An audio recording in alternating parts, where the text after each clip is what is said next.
అనంతపురం ఆకుతోటపల్లిలో కాల్పుల కలకలం.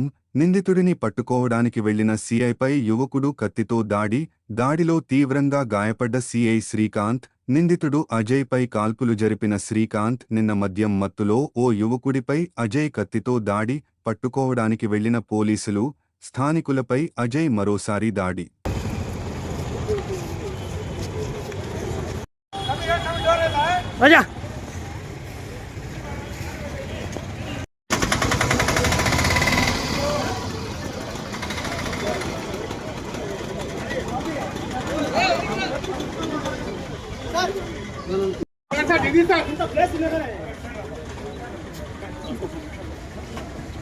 సైడ్ జరిగినా